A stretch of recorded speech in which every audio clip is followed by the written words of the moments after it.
Vamos a dar inicio a este conversatorio escuchando primeramente un saludo que nos ha grabado, sabiendo que lamentablemente no podía venir y disculpándose por no estar aquí como él hubiese querido, a al doctor Alfonso Castrillón. Así que les pido por favor si podemos escuchar este breve saludo que nos hace a todos los que estamos aquí en esta sala. Estimados amigos, primero quiero agradecer al director del Centro Cultural Inca Garcilaso del Ministerio de Relaciones Exteriores, ministro Hernando Torres Fernández, y al personal que labora con él y que estuvo a cargo de la organización y curaduría de este homenaje biobibliográfico a Luis Igualcoyo y Ángela Luna. También agradecer a Ulla Holzmick, Gabriela Germaná, Fernando Villegas, quienes muy amablemente han aceptado la invitación para este conversatorio. Y agradecer también a ustedes, todos, amigos y amigas, por la gentileza de haberme acompañado esta noche. A todos ustedes, mi agradecimiento. Lamentablemente, debo comunicarles, con mucha pena, que no voy a poder estar con ustedes esta noche porque una fuerte gripe me lo impide. Ya nos veremos en otra oportunidad. Muchas gracias. Que tengan buenas noches.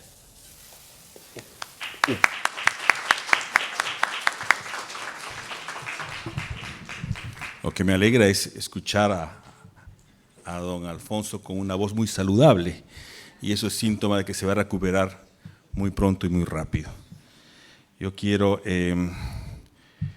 presentar brevemente a los integrantes de este conversatorio, que ya los he mencionado, pero quiero leer brevemente, bueno, Ulla Holmquist, sabemos que no solamente ha sido ministra de Cultura y directora de este centro cultural, sino es arqueóloga y museóloga con una larga experiencia en una serie de exposiciones nacionales, internacionales, curadora, educadora y muy vinculada a la dirección de proyectos museológicos y a la dirección de museos. Nos acompaña también Gabriela Germaná, historiadora de arte y curadora independiente de la Universidad Nacional Mayor de San Marcos, doctora en Historia y Crítica del Arte en la Universidad de Florida. Su investigación se centra en las artes indígenas y rurales peruanas y su relación con el contexto del arte moderno y contemporáneo global. Ha publicado artículos en revistas especializadas en Estados Unidos y otros lugares, y en volúmenes editados y catálogos de exposiciones. Es coeditora del número especial de la revista Arts, repasando el arte contemporáneo latinoamericano. Y aquí a mi lado está Fernando Villegas, que también es doctor en Historia y Teoría del Arte Contemporáneo por la Universidad Complutense de Madrid. Tiene una maestría en Historia y es licenciado en Arte por la Universidad Nacional Mayor de San Marcos. Ha tenido una estancia en Museología y Turismo Cultural en Bélgica y se hizo cargo de la colección de retratos del Museo de Arte de la Universidad Nacional Mayor de San Marcos. Ha trabajado como investigador del Museo Nacional de la Cultura Peruana, en el Ministerio de Cultura, y actualmente conforma el comité directivo de la Maestría de Historia del Arte y Curaduría de la Pontificia Universidad Católica del Perú. Es investigador y docente nombrado por la Universidad de San Marcos y la Universidad Católica. Quien va a moderar este conversatorio, y lo va a hacer de una manera muy amena y directa y con la participación también de ustedes en el debate que pueda crearse, es Luis Igualcoyo, que es el curador de esta muestra, historiador del arte e investigador en la biblioteca de este centro cultural. Y hablando de biblioteca, tenemos la presencia de una ilustre amiga de esta casa, que es Fabiola Vergara, que ha sido directora y brillante directora de la Biblioteca Nacional del Perú. Gracias por estar aquí. Y a todos los, nuevamente, historiadores del arte y museólogos que están con nosotros, galeristas, amantes y conocedores de la historia del arte, nuevamente Me complace mucho que hayan llenado estas dos salas, la sala Pérez de Cuéllar, que dicho de paso fue un embajador muy aficionado al arte y con el cual tuve la suerte de poder colaborar directamente en París durante 3 años. Solo quería decirles como una propuesta, si es que se animan a discutirla, mi último puesto diplomático fue cónsul general en San Francisco. Regresé hace 1 año exactamente. ¿Qué San Francisco? Es Silicon Valley. Entonces hablamos de la inteligencia artificial, de la alta tecnología. Y una vez, estando en San Francisco, recibí una invitación, nada menos, están allá en San Francisco, al frente de la oficina, al frente del consulado del Perú está la sede mundial de Twitter, la sede mundial de LinkedIn, la sede mundial de Yahoo, y un poco más lejos está Google, está Apple, están todos estos gigantes tecnológicos, y recibí una invitación de la sección Cultura de Google, en la misma ciudad de San Francisco, que iba a lanzar una plataforma fantástica de arqueología y cultura. Y hablaban de un sitio peruano donde que iban a presentar, por supuesto, no podía faltar. Estaba todo el mundo tecnológico en esta sala magníficamente puesta, con la última tecnología de Google, estaba uno de los altos funcionarios de Google, toda la plana mayor de Google y de esta otra plataforma, ARC, de arqueología. Y aprietan el botón para ver el video y no funcionaba. O sea, pasa en los mejores lugares, obviamente después de unos minutos hubo que esperar unos 15 o 20 minutos para que en la sede mundial de Google funcionara esta plataforma, que finalmente funcionó y me impresionó muchísimo. ¿De qué se trataba? Y ustedes la pueden buscar y apreciar. Google y esta otra plataforma escogieron a 8 sitios patrimonio del mundo. Estaba las pirámides, estaba en la ciudad en Camboya, tan importante, en fin, 8. Y uno de estos sitios quedaba en el Perú, y no era Machu Picchu, sino era Chavín de Huántar. ¿Por qué? Porque el gran especialista en Chavín de Huántar es profesor en Stanford, John Rick, y él influyó para que sea Chavín, ¿no? Porque acuérdense que Silicon Valley nace en la Universidad de Stanford hace ya más de 50 años. Entonces hay una relación muy cercana. ¿En qué consistía esta plataforma? Uno tenía que ponerse unos lentes especiales en 3 dimensiones, que los vamos a tener aquí en el Centro Cultural dentro de poco para una exposición en Nebrija en noviembre, a la cual los invito. Y uno veía en 3 dimensiones, hacía un recorrido por Chavín.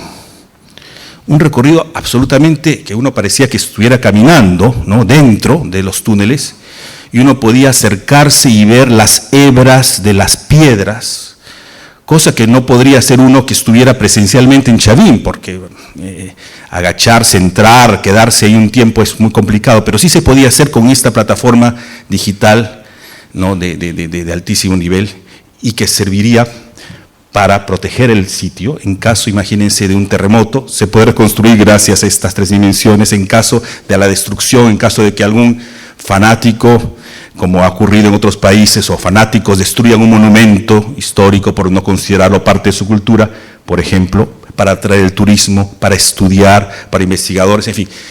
La propuesta que hago es cómo la tecnología actual, la inteligencia artificial, nos puede ayudar en la museología, en la conservación del patrimonio.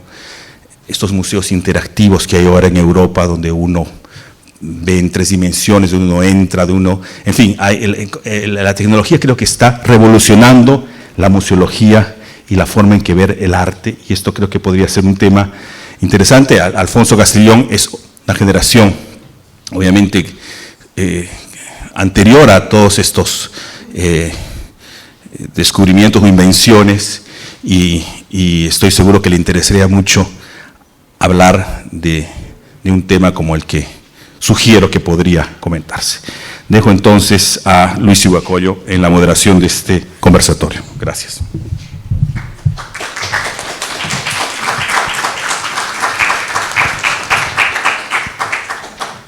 Bien, les agradezco nuevamente a todos y a todas por haber asistido el día de hoy a la inauguración y a este conversatorio que intenta, en buena cuenta, dar de repente algunas pinceladas de algunos aspectos del trabajo, de la obra, no solo intelectual de Alfonso Castrillón, sino también su obra como un creador, ¿no? Porque como ya dentro de poco lo iremos conversando, él es fundador, digamos, de una maestría, dirige una revista, está también a la cabeza de un instituto de investigaciones museológicas y artísticas, ¿no?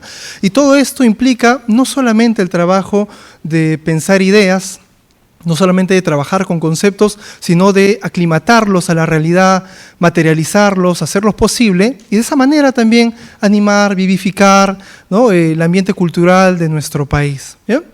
Les agradezco también a los panelistas el hecho de haber aceptado tan generosamente el día de hoy venir a estas horas, un viernes, al centro de Lima, para poder conversar un poco sobre Alfonso Castrillón. Entonces, a mí me gustaría empezar haciéndole una pregunta a Ulla, ¿no? De hecho, todos los países que poseen un patrimonio, digamos, tan rico y tan variado, como es el caso del Perú, por ejemplo, ¿no?, se han preocupado por establecer políticas para, digamos, desarrollar investigación, conservación y al mismo tiempo también exhibir esas muestras, hacerlas, digamos, posibles para que el público pueda visitarlas. Entonces, y en esa medida, quisiera preguntarte, Ulla, ¿qué ha significado, qué ha representado la obra de Alfonso Castrillón para el trabajo museológico en nuestro país? Bueno, muchas gracias, Luis. Agradezco también las palabras del embajador y la invitación acá a esta linda casa cultural. Sí, lo que nos reúne acá es conversar acerca de Alfonso, ¿no?, de su relevancia, ¿no? Y respecto al tema museológico, yo creo que hoy en día es mucho más relevante la figura y el aporte de Alfonso, precisamente porque estamos cayendo en la cuenta, después de casi 100 años del desarrollo de una relación más constante entre los públicos, la nación y su patrimonio, una relación que lamentablemente, hay que decir, estuvo muy marcada por la arqueología, y lo digo yo como arqueóloga, algo de lo cual estamos hablando mucho a lo largo de los últimos tiempos, porque eso impidió durante mucho tiempo un desarrollo de la museología como una disciplina aparte. En el Perú, la museología ha estado supeditada a la mirada arqueológica del patrimonio, como si fuera lo mismo, y no son lo mismo, es completamente otra cosa. Es un quehacer diferente. La arqueología es la arqueología y la museología es la museología. Y lamentablemente, esta imbricación que se dio hace 100 años, desde el nacimiento de la arqueología científica en el Perú, por más que hubo personas, profesionales, gestores que trataron de buscar una ruta aparte, lamentablemente se consolidó mucho la visión de que la disciplina arqueológica era la única autorizada para gestionar el patrimonio. Y esto nos ha traído cola hasta el día de hoy. El descuido patrimonial actual es resultado precisamente de una supeditación de la museología a la arqueología. Y eso hay que tenerlo bien claro todos, porque tenemos que liberarnos de esa mirada. Y en esa línea, Alfonso marca una diferencia contundente y tan fuertemente diferente, que ha costado que se comprenda la relevancia de este gran aporte. Pero ahora, ya después de casi 25 años de haber forjado un espacio académico de formación multi e interdisciplinaria en la maestría de gestión de museología y gestión cultural de la Universidad Ricardo Palma, fundada por Alfonso y sostenida a lo largo de estos 24 años, la fundación puede ser una cosa que puede suceder en este país tan lindo, no hay que, digamos, felicitar solamente las fundaciones, sino el sostener un proyecto cultural, más allá del primer año, digamos, ¿no? Y en ese sentido, casi 24 años, ya para 25 años, de sostener una maestría que ha ido permitiendo la formación de múltiples generaciones. Ya estamos en la número 13, si no me equivoco, ¿no? Promoción, digamos. Entonces, esto quiere decir que casi 200 profesionales deben haber pasado por esta maestría y muchos de los cuales se han graduado, han hecho tesis, investigaciones y están involucrados e inmersos en el trabajo cultural, ¿no? Esta fundación de Alfonso, esta maestría y el sostener este espacio ha permitido que exista un ambiente renovado de la gestión cultural. Y un ambiente y una mirada que parte de esta formación multidisciplinaria que ha permitido cuestionar el monopolio, ¿no?, disciplinario de la gestión cultural en el Perú, y ojalá que se siga en esa ruta. Porque gestionar este patrimonio y el arte y lo que resguardan nuestros museos, que no son solamente ni arte ni patrimonio, también pueden ser objetos de tecnología, objetos de ciencias naturales, etcétera, como todos sabemos. Y en esta maestría se han formado profesionales que precisamente tienen la capacidad y la formación, gracias a los cursos, a la malla curricular que se ofrece en esta maestría delineada y gestada por Alfonso, con la capacidad para gestionar estos diversos conjuntos de colecciones, ¿no? Liberados de esta mirada más patrimonialista, sin desmerecer la importancia de lo que es el patrimonio, pero un patrimonio bien gestionado es un patrimonio que se percibe como diverso, digamos, ¿no? Porque no bajo una mirada, digamos, unitaria, no totalizante, estatista, que es de la cual nos deberíamos liberar. Y yo creo que Alfonso lo entendió esto muy tempranamente, desde el momento en que hizo la encuesta de museos. Una primera encuesta hace, wow, más de 30 años, o 30 años, creo, atrás, ¿no?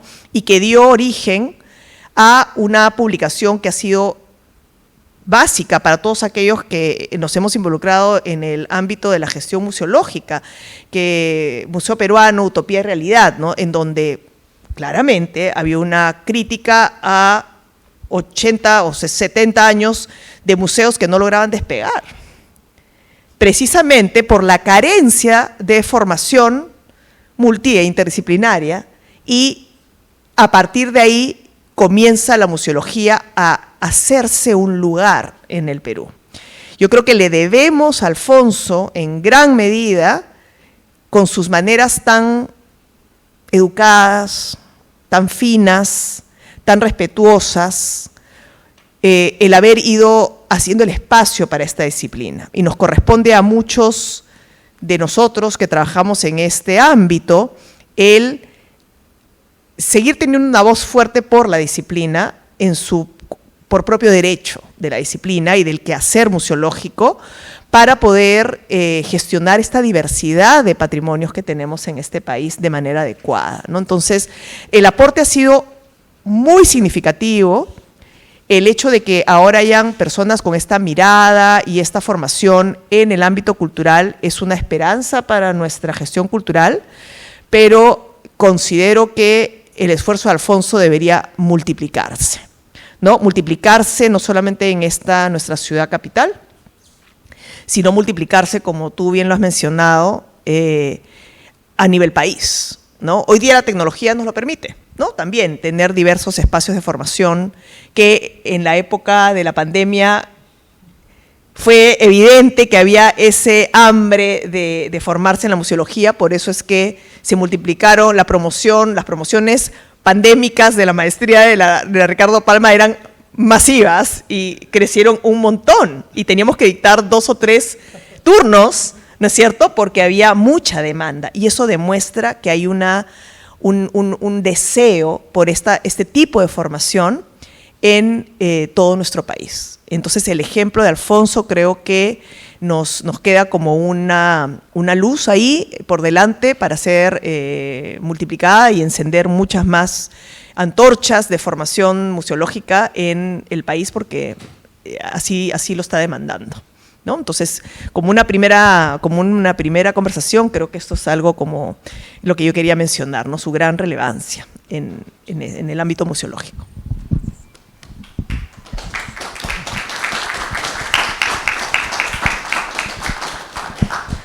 Y efectivamente, como también lo van a poder encontrar en la muestra, se aborda allí parte también de la biografía académica de Alfonso Castrillón. Él, digamos, muy temprano hace un primer viaje a Italia, tiene un acercamiento al arte occidental y luego regresa, pero esta vez bajo una beca, la beca del Vaticano, para seguir estudios de historia del arte. Y allí, digamos, además de formarse con intelectuales de la talla como Luigi Grazzi o Giulio Carlo Argan, conoce también a Franco Minisi, que era un arquitecto, también, digamos, un pionero, un promotor de los estudios de curaduría, conservación y museología.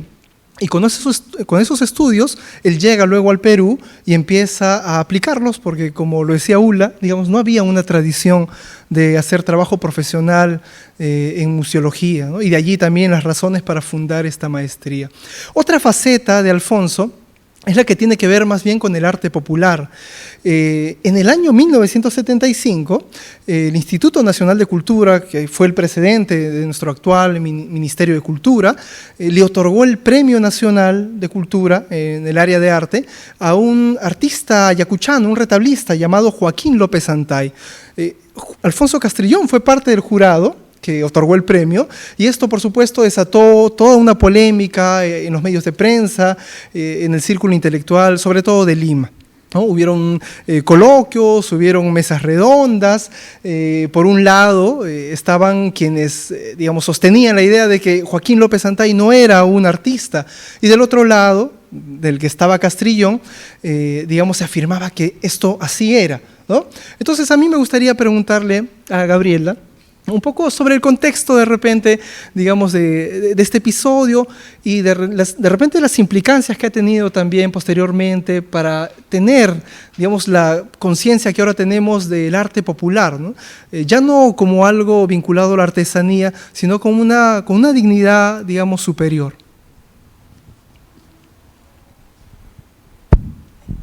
Buenas noches, gracias Luis por la invitación al conversatorio. Qué pena que Alfonso no está, pero espero que se recupere pronto.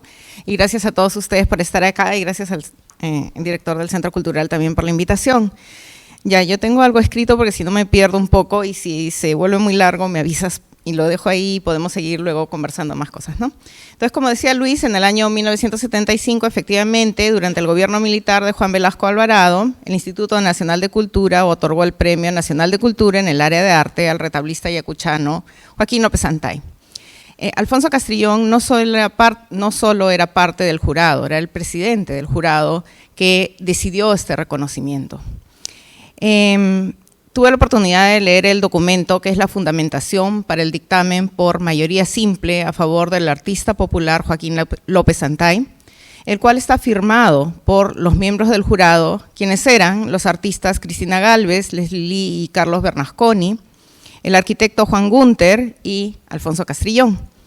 Y en ese documento, que es bien importante, yo creo, y por suerte está en línea y a disposición de todos los que lo quieran leer, se argumentó que en el Perú, y ya se argumentaba esto desde ese manifiesto bien claramente. Además, yo le pregunté a Alfonso si él era el que lo había redactado, y él dijo, bueno, no, entre todos, pero es claro que las ideas de Alfonso son las que están aquí reflejadas en este documento, ¿no? Y en el documento dice que en el Perú coexisten dos tipos de arte, el denominado arte culto, que es el de corte europeo, y el arte popular, que ellos lo definen como autóctono y mestizo, cuya diferencia estaría marcada por el prestigio del primero como reflejo de las divisiones de clase en este país. Un tema que ahora volvemos a retomar, ¿no? Cómo ciertas artes son discriminadas por la procedencia social de los que producen esas artes. Y esto lo dejaban bien planteado en ese documento. Entonces siguen en el documento que, procurando revertir esta situación, el premio propone reconocer, y ahí cito el documento textualmente, las dotes creativas de nuestro hombre indígena, otorgando validez a sus formas culturales. Además, el premio fundamenta, tres páginas de fundamentación, la singularidad, y también eso es importante, ¿no? Tener la fundamentación de los premios para saber en qué se basan ciertas decisiones. Ahora lo pensaba un poco en relación a lo de la Bienal de Venecia, ¿no? Y a otros premios que se han otorgado, y cómo es bien importante tener estos documentos en donde están claramente establecidas las fundamentaciones y las decisiones del jurado. Y esta fundamentación fue bien importante en ese momento, ¿no? Entonces también fundamentan la singularidad creativa de López Antay, sus aportes al lenguaje plástico del retablo, entre otras cosas, y en el párrafo final se menciona que, y cito, además de las razones técnicas expuestas, se impone, dada la coyuntura política que vive nuestro país, y ellos no, eso también es otra cosa importante, ¿no? Que no niegan que estos premios pueden tener también una relevancia política. Premiar una forma de expresión representativa que refuerce las conquistas de nuestro campesinado. Y ahí termina el documento. Entonces, el premio, esta premiación, como seguro, y bueno, ya lo mencionó Luis también, es conocido por muchos de ustedes, desató una gran controversia entre intelectuales y artistas, entre quienes consideraban acertado el premio y los que estaban en desacuerdo. Y se publicaron efectivamente muchas notas, muchísimas, en diversos medios locales. Y entre aquellas que defendían el premio destacan, por ejemplo, una de Rodolfo Gershman, que se titulaba Arte o Artesanía en Correo, en el diario El Correo, de Luis Freire, López Antay en El Ojo de la Tormenta, publicada en la prensa. O sea, toda esta discusión circuló en medios masivos. Otra de José Adolf sobre el Premio Nacional de Arte en Última Hora. Otra de Mirko Lauer bajo el seudónimo de N. Osengay, un vernissage para la artesanía en la crónica. Y por supuesto, textos de Alfonso Castrillón como Joaquín López Antay es mucho más auténtico que muchos artistas cultos en la prensa, o para una teoría del arte popular también en la prensa.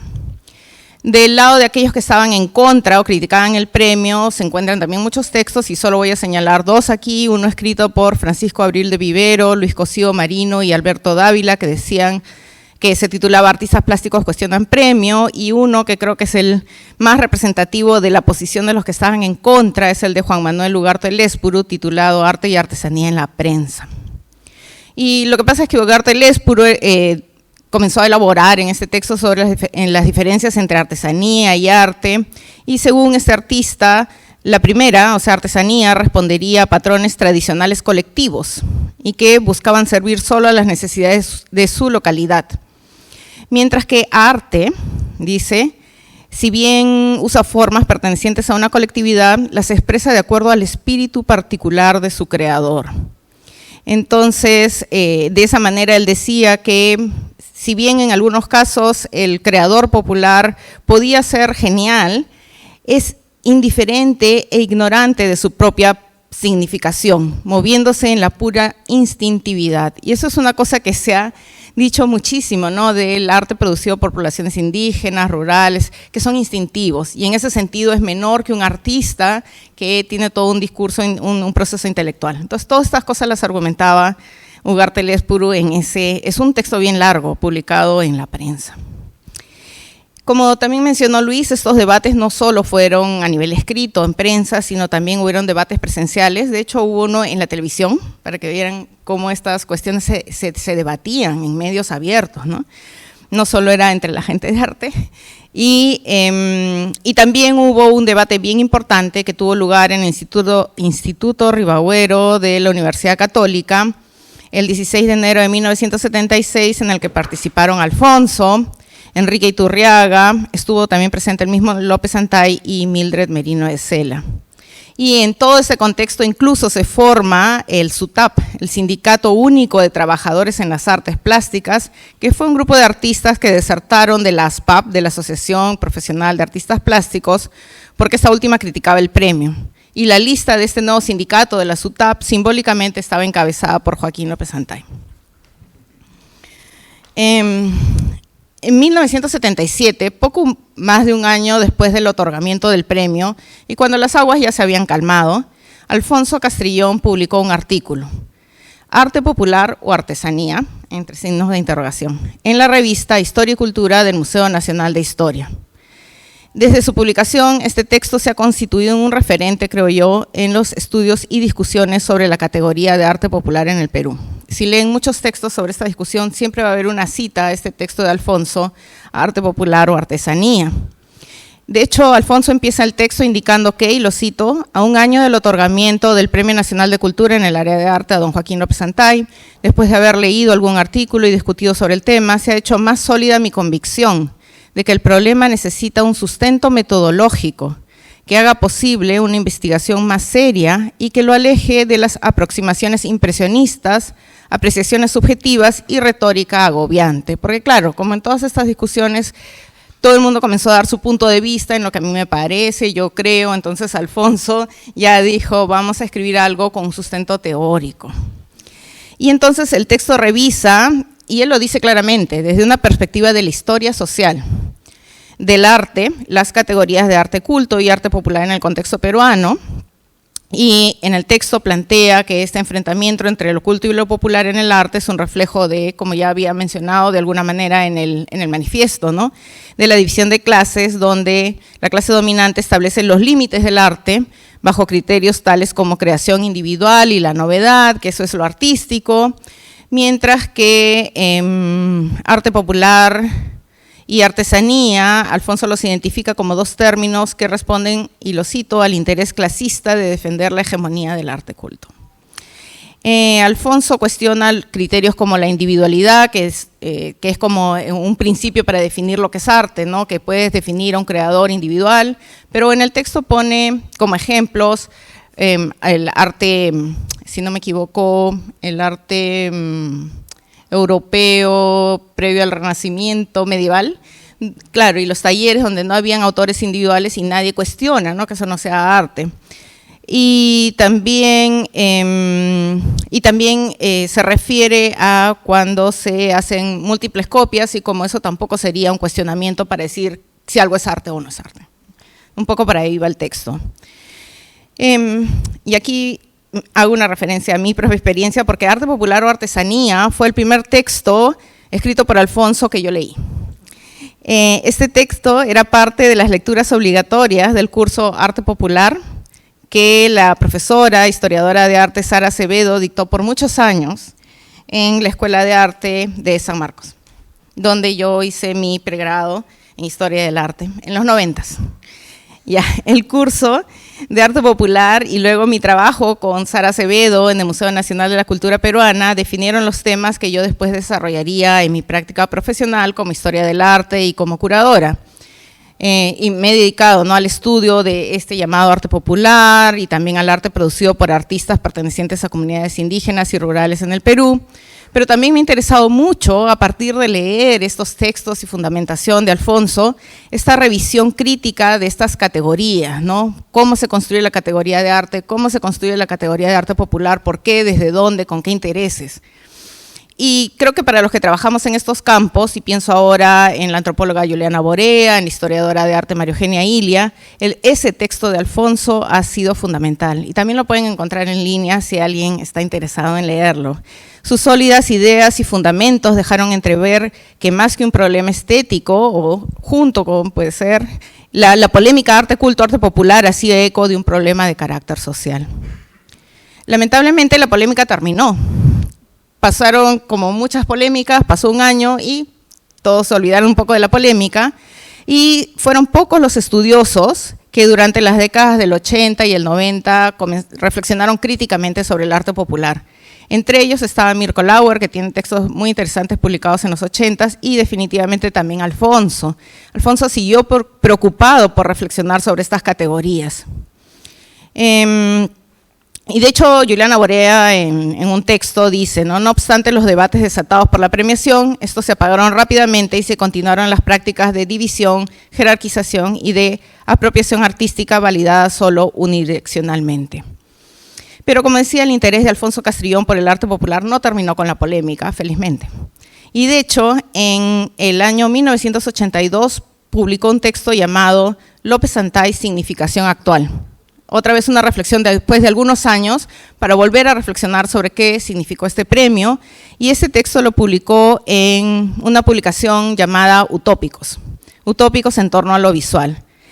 Y Utópicos es una publicación, solo tuvo 3 números, salió como un formato periódico pequeño, y esta publicación era dirigida por Alfonso. Es una publicación bien interesante, Utópicos, son 3 números nomás, y desde el segundo número contaba en la edición también con el crítico de arte Gustavo Buntings y el diseño de Jesús Ruiz Durán.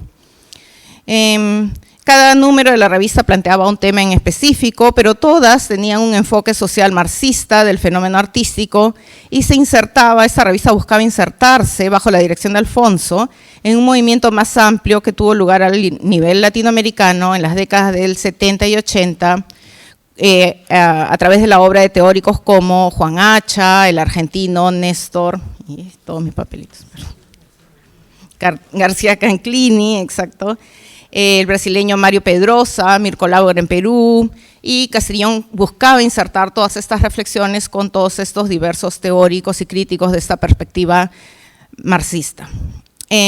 Cada número estaba dedicado a un tema y el primero estaba dedicado a las reflexiones en Latinoamérica sobre lo popular, y ahí es que Alfonso publica este nuevo texto. Y luego, en 1992, por ejemplo, publica otro texto que es menos conocido quizá, pero es también bien interesante, que se llama El retablo, Nuevas formas, cambio y vitalidad, que está dedicada a la obra del retablista Edilberto Jiménez. Y en ese texto plantea una cosa bien interesante y dice, por ejemplo, voy a citar algo chiquitito, dice: las creaciones de Edilberto Jiménez ponen sobre el tapete la discusión sobre el desarrollo histórico del arte popular, sus cambios y sus nuevas propuestas. Hay quienes creen todavía en las formas detenidas en el tiempo, donde se ha petrificado las vivencias del hombre andino. Y dice, en todo el texto, plantea cómo más bien Edilberto Jiménez, usando técnicas de larga data, como las del retablo y formas de larga data, empieza a expresar todas estas nuevas historias que afectaban en ese momento a la población ayacuchana, y comienza a desarrollar los retablos referidos a la violencia política. ¿Sigo un ratito más? Ya.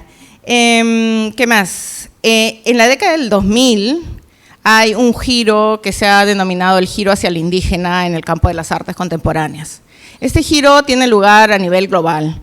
No solo se dio en el Perú también, pero a nivel global, con el desarrollo de las perspectivas teóricas post y descoloniales, se da un gran interés por el arte indígena a nivel más general.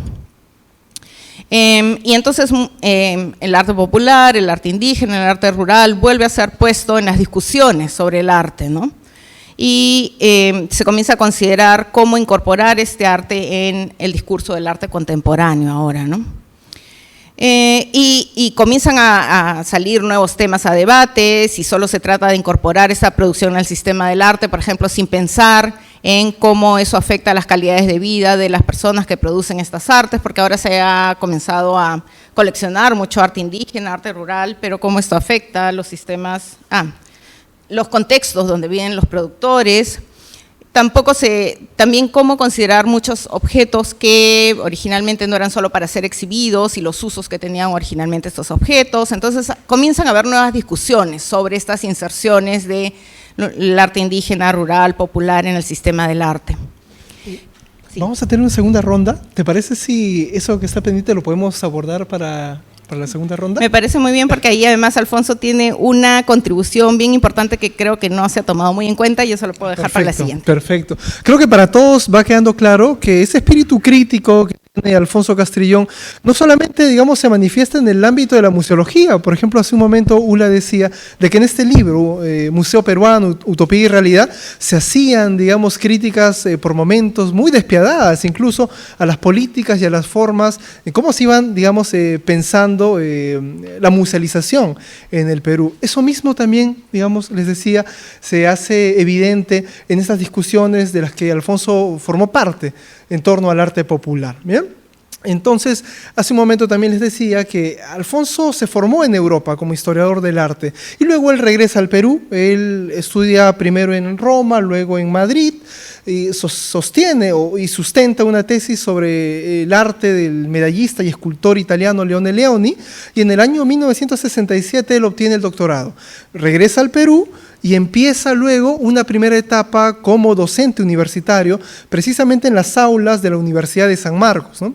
Hay una anécdota que él suele contar siempre, y es que a él lo nombraron profesor universitario de San Marcos justo el día de su cumpleaños, ¿no? La resolución salió el 17 de mayo del año 67. ¿no? Perdón, del año 68, ¿no? Del año 68. Entonces, en vista de que Fernando Villegas es actualmente también director de la Escuela de Arte de la Universidad Nacional Mayor de San Marcos, ¿no?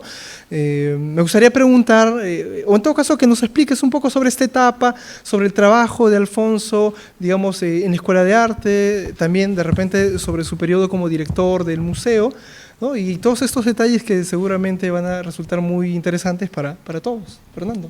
Sí, primero, Luis, agradecerte la invitación, agradecer al director del Centro Cultural de Relaciones Exteriores y a los presentes por estar con nosotros ahora homenajeando al decano de la historia del arte en el Perú. Sin duda, ya Ula y Gabriela han mencionado sus aportes significativos, tanto en el ámbito de la museología y el arte popular, y sin duda el premio López Antay marcó un hito dentro de la historia del arte peruano. Y yo quisiera un poco conversar con ustedes y con todos sobre la relación con dos aspectos que también son fundamentales en la obra de Alfonso, y es la crítica de arte por un lado, y por otro lado lo que ha mencionado Luis y que me ha mencionado sobre el tema de su vocación como docente, porque es una vocación que la lleva de manera transversal y la lleva en San Marcos. Cuando ingresa, como ya lo ha mencionado Luis, él ingresa a las aulas sanmarquinas el 17 de mayo de 1968, coincide con su cumpleaños, fecha especial y significativa, donde él va a llevar los cursos Introducción al Arte, Historia del Arte de los siglos XIX y XX, Arte Moderno y Contemporáneo, luego Arte Moderno, Impresionismo siglo XX, Metodología de la Crítica de Arte. Además, asumiría la dirección de la Escuela Académico Profesional de Arte entre 1987 a 1992 y director del Museo de Arte y Historia, que es el actual Museo de Arte de San Marcos.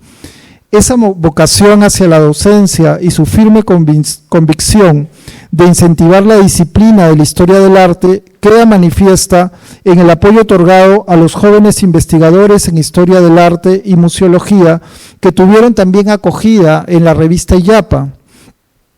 Puedo señalar mi propio nombre. Cuando joven pude publicar mis primeras investigaciones, cuando recién empezaba en este largo camino que es investigar arte en el Perú. Alfonso estuvo atento a dar la posibilidad de alternar investigaciones de investigadores reconocidos con los juniors de las siguientes generaciones. Así puedo mencionar a Ricardo Kusunoki, María Eugenia Gía, Sofía Pachas, Anita Tavera, Kelly Carpio, Luis Iguacoyo, Antonio Holguín, entre otros. Por otro lado, es importante destacar una de las propuestas que él hace, que sin duda es significativa, y es el tema de las generaciones. La adaptación de esta metodología utilizada por el filósofo español José Ortega y Gasset, adaptarla al contexto peruano. Para el español existía la diferencia de 15 años entre las generaciones mediadas, entre los mayores y los menores. Muchas veces los jóvenes buscaban cambiar ideas e innovar las propuestas de las mayores.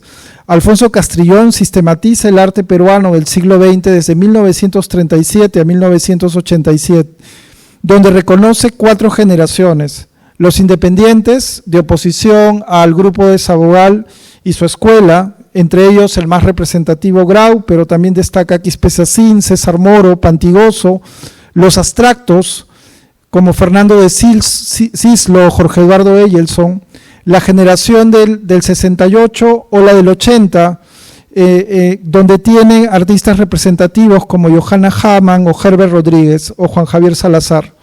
Motivo de esta sistematización, se realizaron 4 exposiciones que se realizaron en el IGNA de Miraflores con catálogos, y luego su compilación se plasmó en tensiones generacionales que constituyen un referente de consulta obligada para quienes estudiamos el arte peruano del siglo XX.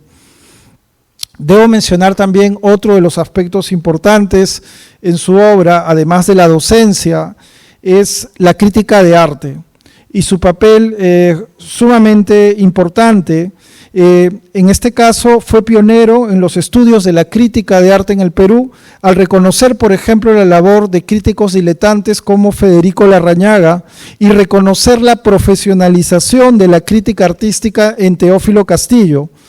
Su texto, Teófilo Castillo, Institución de la Crítica de Arte, es un referente importante para el estudio del artista, al rescatar su importancia, muchas veces soterrada por generalidades.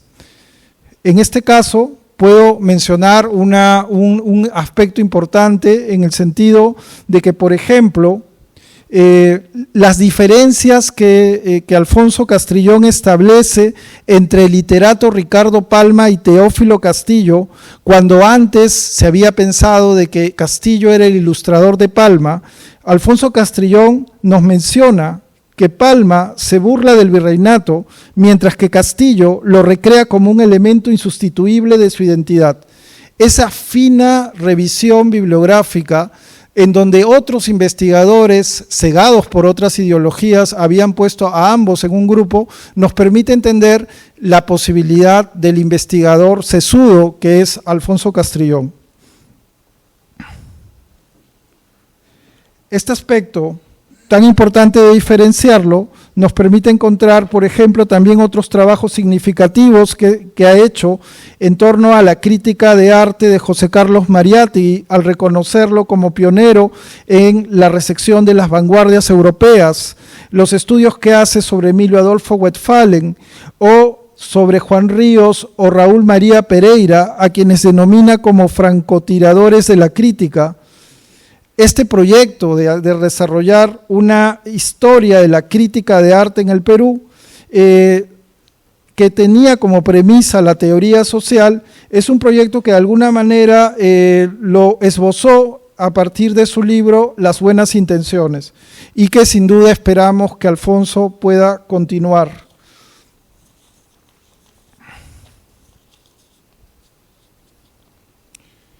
Nos hemos reunido a hablar también del investigador y de sus aportes, pero sin duda es necesario también reconocer su personalidad. Un hombre inteligente, amable, correcto y educado, con un gran espíritu de servicio y honestidad. Valores de su personalidad que se muestran en quienes hemos tenido la oportunidad de conocerlo. Un historiador de arte que reconoce la importancia de la historia social, donde es imprescindible entender el objeto de arte en relación a su contexto, que fue causa de su creación. Así la obra encuentra su significado último, aquel que quiso darle el tiempo en la cual fue realizada. A esta característica se debe agregar su profundo conocimiento de los conceptos de belleza del arte occidental, que sumados a su fina pluma hacen de sus trabajos profundas reflexiones sobre el lenguaje de la historia del arte, donde se ha tenido en cuenta el contexto, el análisis estético y la belleza al escribirlos. Illapa sería otro de sus referentes importantes. Ya van 20 años. En quechua se le agregó el significado de un rayo que no deja de cesar. Así se puede entender la obra de Alfonso, un compromiso a la historia del arte, un amor inquebrantable al estudio del arte en el Perú, que lo ha llevado a comprometerse hasta el día de hoy por su desarrollo. Le auguro ese rayo que nunca cese y podamos siempre verlo como un referente insustituible dentro de la historia del arte.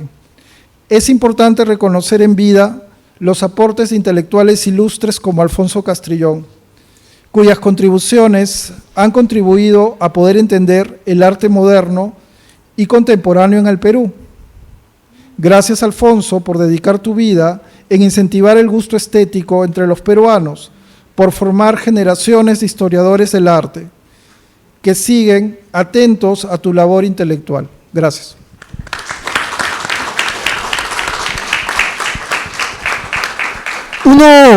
Uno podría formarse la idea, después de escuchar a Ula, Gabriela, Fernando, de que quizá Alfonso Castrillón es un hombre por entero dedicado solo a la investigación de mirada severa y quizá de costumbres, digamos, muy parcas. Y sin embargo, los que conocemos a Alfonso sabemos que es un hombre alegre, ¿no? que sonríe mucho, que tiene un vivo sentido del humor, ¿no? Y bueno, y tampoco para cansarlos a ustedes, me gustaría hacer esta segunda ronda, digamos, quizá un poco más breve, para de repente tocar puntos muy específicos y dar unas palabras finales, ¿no? Por ejemplo, en el campo de la museología, dentro de la maestría de Museología y Gestión Cultural, Alfonso, de acuerdo a lo que hemos conversado con Ula, ¿no?, ha tenido mucha apertura, por ejemplo, a trabajar el ámbito de la curaduría pedagógica. Entonces, me gustaría que pudieras hablarnos un poco de esto y luego unas palabras finales para Alfonso. Muchas gracias, Luis.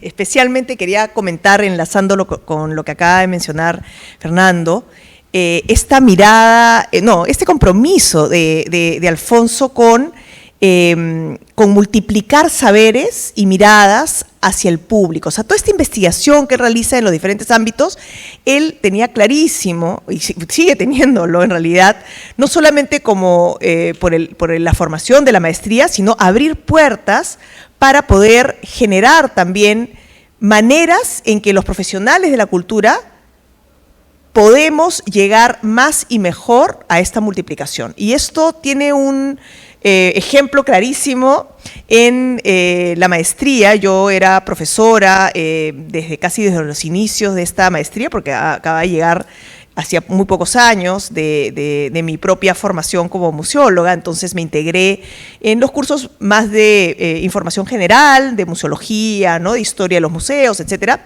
Pero un poco de años después, unos 10 años después, hubo un proyecto en el Perú fomentado por el Goethe Institut, que convocó a varios profesionales de museos para que pensáramos cómo es que estábamos trabajando nuestra llegada a los públicos, ¿no?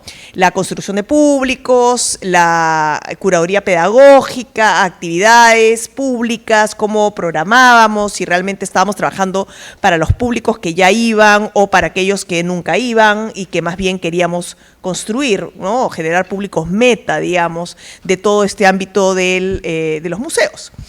Y como resultado de este trabajo conjunto que fue a nivel regional, en realidad no solamente nacional, sino que trabajamos con 7 u 8 países regional, este proyecto concluyó después de varias reuniones, encuentros de profesionales, etcétera, que era, en el caso regional, muy importante, muy relevante y urgente abrir la formación a la curaduría pedagógica, a la educación de museos como parte de la profesionalización de los profesionales de la curaduría y de la museología. Y yo recuerdo haber estado en varias reuniones con compañeros de la región y comentando las dificultades que muchos de ellos tenían. Incluso tuvimos que tocar la puerta al Ministerio de Cultura para ver cómo se implementaba esta área de educación de museos en las instituciones, cosa que nunca cuajó, hay que decirlo.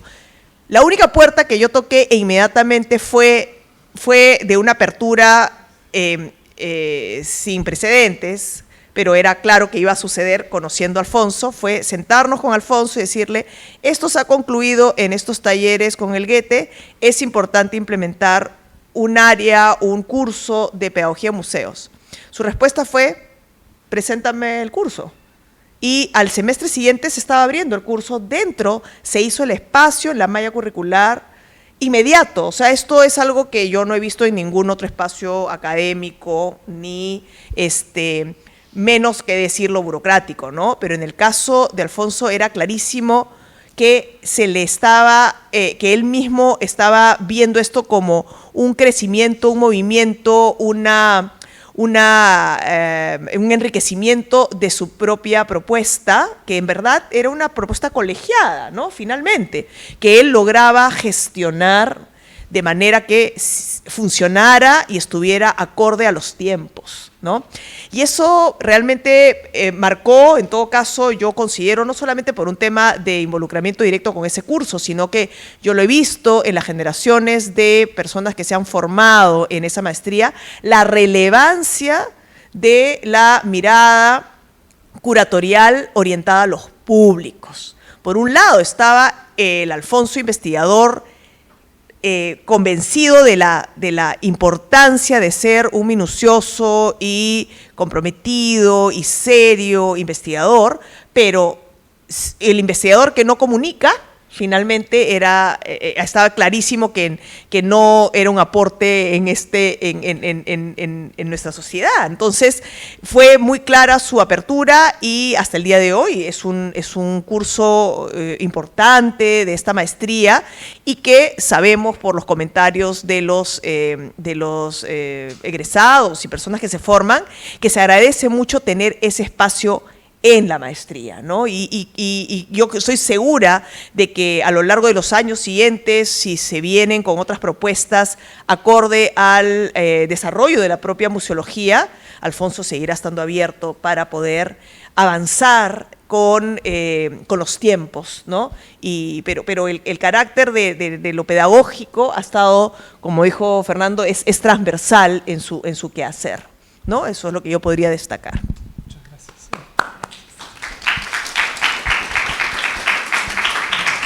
Continuamos entonces con Gabriela. Había una parte pendiente todavía por explicar. Sí, lo voy a hacer más.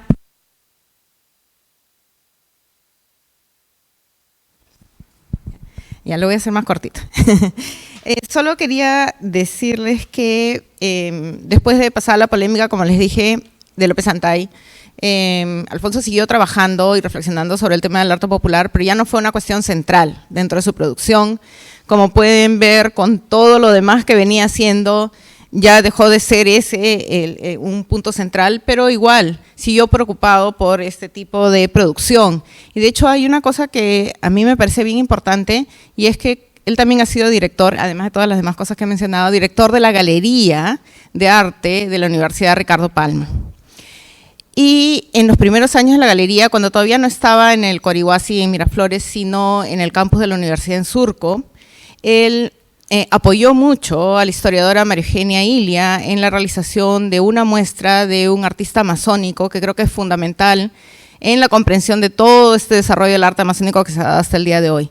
Hay ya varios textos que tratan de explicar cómo fue todo este desarrollo y cómo el arte amazónico fue adquiriendo en las últimas décadas una gran importancia, pero creo que no se ha mencionado esta muestra tanto como debería, que es una individual del artista Bora Víctor Churay, que fue curada por María Eugenia, pero que fue en todo caso mostrada en esta galería que Alfonso comenzaba a dirigir y que creo que habla mucho de esta visión que tenía Alfonso sobre el arte, digamos, indígena, rural, popular, y cómo que había que apoyar el desarrollo de estas nuevos artistas, nuevas visiones que ya comenzaban a desarrollarse en Lima.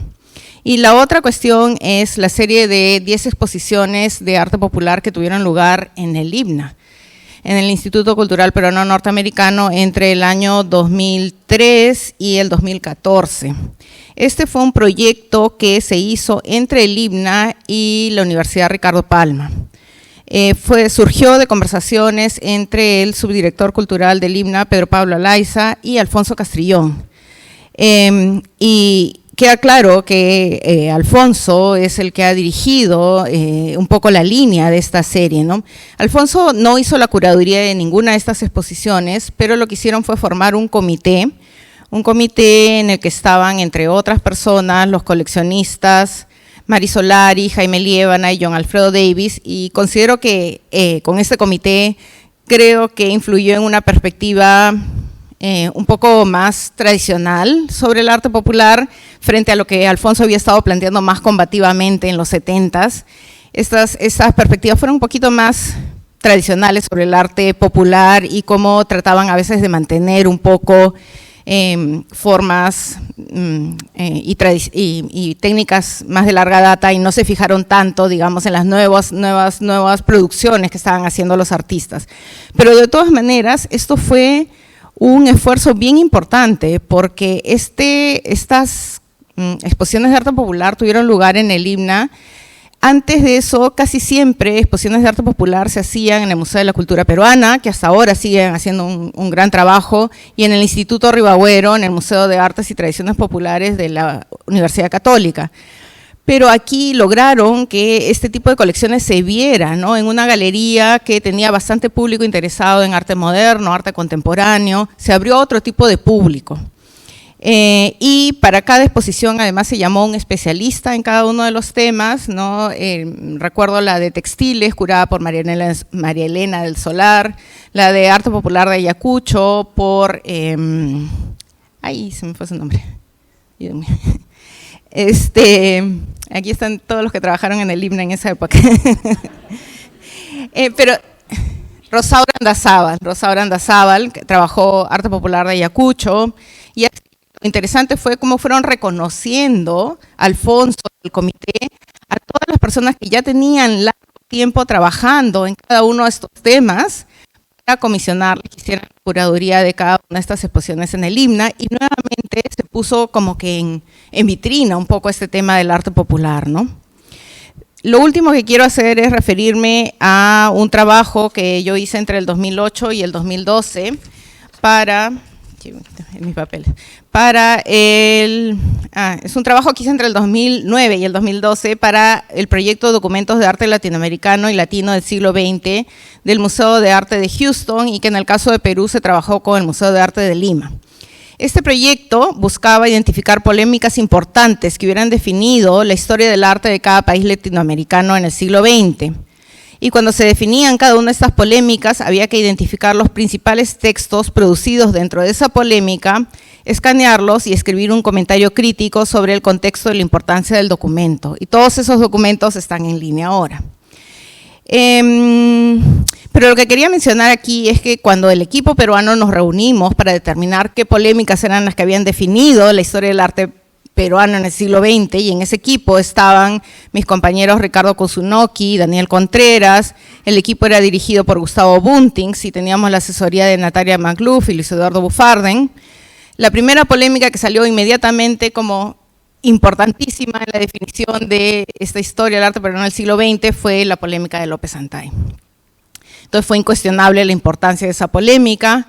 Yo trabajé esa polémica, busqué todos los documentos que se produjeron al respecto, por eso tengo todos los datos a la mano, y al final hubo que hacer una selección y definitivamente los textos de Alfonso estuvieron entre los seleccionados, por eso están en línea también.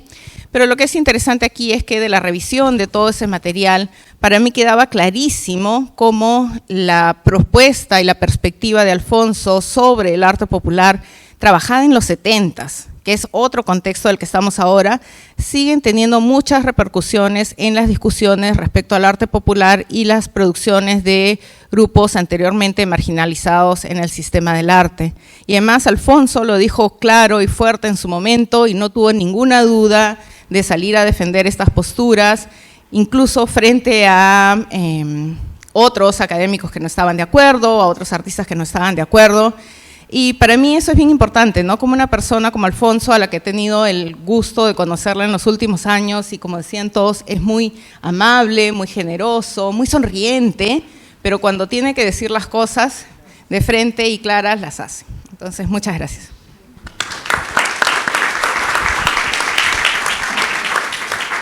Fernando, ¿algo más que agregar a la parte de la investigación en torno a los trabajos de Alfonso Castrillón? Creo que varias de las cosas se han dicho y creo que son bastante importantes, relevantes, y en todas, en torno a la conversación de Ula, Gabriela, la tuya misma, Luis, un punto que también destaca la exposición, ¿no es cierto?, es su papel en la vinculación con el teatro, ¿no? Incluso él participó actuando y escribe poesía, ¿no? Y va a publicar cuentos. Entonces empezamos la inauguración de la exposición hablando de esa naturaleza humanista que tiene Alfonso, ¿no? Esa naturaleza humanista que lo lleva a ingresar a aspectos vinculados a la literatura, porque él se forma en la literatura en la Pontificia Universidad Católica del Perú y después va hacia la historia del arte en Roma, luego en España y después lo hemos visto, Ula ha mencionado el tema del trabajo museológico, la importancia del premio López Antay visto a través de los comentarios de Gabriela, vida y sin duda lo vemos y vamos explorando cada aspecto de su trayectoria y encontramos la vastedad del humanista, ¿no? de un hombre que se pregunta en su tiempo y lo ve a través de distintos ámbitos, ¿no? Y eso también es una de las cosas que sin duda es importante destacar, ¿no? La posibilidad de un hombre integral. Eso es importante. Gracias. Es cierto, este conversatorio precisamente se hace en el marco de esta exposición Alfonso Castrillón, perfil de un humanista contemporáneo, precisamente porque él ahora mismo sigue trabajando, ¿no? La imagen de Alfonso es la imagen de un hombre que está produciendo, que sigue discutiendo. Este año están preparando el número 20 de Illapa, ¿no? Entonces la muestra busca rendirle un homenaje a ese trabajo incansable de Alfonso Castrillón. Todos los que estamos aquí, digamos, el día de hoy, de alguna forma le debemos parte de nuestra formación, ¿no? Y entonces estamos muy agradecidos de que ustedes hayan podido venir el día de hoy a compartir, digamos, esta fiesta de la que lamentablemente las cosas han sido de este modo, ¿no? El clima no ha sido muy grato por estos días y no hemos podido tener a Alfonso, pero estamos planificando ya una futura visita guiada en la que vamos a tener la presencia de Alfonso, así que de antemano yo quisiera comprometerlos para que también puedan participar en la fecha que vamos a difundir, seguramente ya en las redes sociales, para poder contar con su presencia. Muchas gracias por su tiempo, por su generosidad. A nombre del Centro Cultural Inca Garcilaso, del Ministerio de Relaciones Exteriores, damos por finalizado este conversatorio y los invitamos a visitar la muestra. Buenas noches.